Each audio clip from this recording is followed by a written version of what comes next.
नमस्कार एसके सरोजर स्वतंत्र कार्यक्रम को स्वागत करुच्ची मु सरोज पुणी आज जाना पूरी अपडेट विषय किसी एणिके रथ यात्रा बढ़ जोता और गाड़ी पार्किंग फी केवल से नुहे आप मोबाइल रखिए जो दुई चकिया गाड़ी अच्छी भक्त मान श्रद्धा मैंने जो 2 गुणा टंका देवे तेल ए कार्य किए कर जो पौरपालिका रही से यार फीटा बढ़ी केवल से नुहे समय अनुसार दर बढ़िबार जहाँ योजना रही माने मनकर आप गोटे घंटा कौन जिन रखुच्च जो दर जदि आप 2 घंटा 5 घंटा रखिए 24 घंटा जदि रखिए अलग प्रकार दर से धार्य कर आम जदि बर्तमान आसवा आलोचना को तेरे 5टी स्थान रे जोता स्टाण्ड जहाँ करा से विषय सूचना जहाँ रही एवं गुंडीचा मंदिर निकट में जो मुंडिया मरा एवं पुलिस हॉलिडे होम निकट पुलिस कंट्रोल रूम ये विभिन्न जगार 3 जोता स्टाण्ड करा जोता हल भक्त मैंने पूर्व भली 5 टंका लेखाएं देवे मात्र मोबाइल एथर रही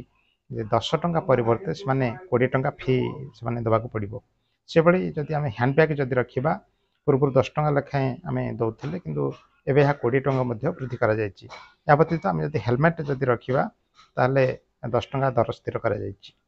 से भाई आम जब 2 चकिया गाड़ी जदि आम रखा ताले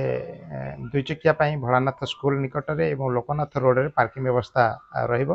2 चकिया रखापी पूर्व आम 10 टंका असूल से दौले तेज एथर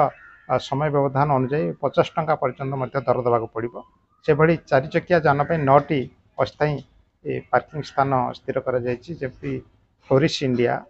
नाली पड़िया ITI कॉलेज संस्कृत विश्वविद्यालय भूदान पार्किंग इंडोर स्टाडियम समंग पार्किंग हॉलिडे रिसोर्ट पछपाश पार्किंग एवं हॉर्टिकल्चर 4 चकिया जान पार्किंग सुविधा जहाँ ये मिल 4 चकिया जान अच्छी से 30 टंका 100 टंका पर्यंत गणवा पड़ो ऑटो पार्किंग समय व्यवधान अनुजाई 30 टंका 60 टंका पर्यंत फी गणवा पड़ा नहीं जहाँ पौरपालिका तरफ जहाँ सूचना प्रदान करा तेबे गुरुत्वपूर्ण जदि आम कथा कहवा ताले क्यों भक्त केते घंटा गाड़ी पार्किंग करेंगे से टिकट लेखा दिज्व ना सर्वाधिक समस्त पार्किंग फी आदाय करपर्यंत स्पष्ट होना कहीं एपरी हेले भक्त मैंने बेसी ठकामी पड़ार जहाँ आशंका रही तेणु ये आम जिते आग को पूरी रथ यात्रा अच्छी जो आम आग को जावा तेज आम कौन व्यतिग्रस्त हवा ना ये गोटे सूचना जहाँ रही पौरपालिका तरफ तेणु ये आम ये सूचना को आम मन रखा जाना से अनुसार प्रस्तुत होगा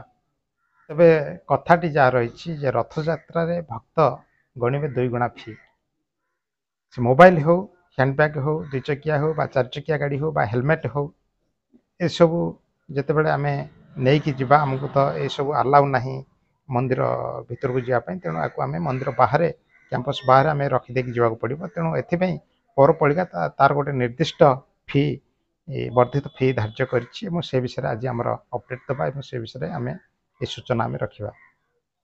तेरे आम जानिले रथ यात्रा किभली केते फी आमको देवाक पड़ो एवं किभली आम क्योंठे पार्किंग करवा क्योंठी जोता रखा एवं किभली आम दर्शन करने आमको केते फी देवाक पड़ो से अनुसार आम प्रस्तुत होगा एवं या सहित ये जो अपडेट रहा पूरी अपडेट ये आम साथ सामिल होगापी आमको देखापी आमको निरंतर भाव आम सहित जोगाजोग रुहतु एवं आगक ये अपडेट पातु धन्यवाद।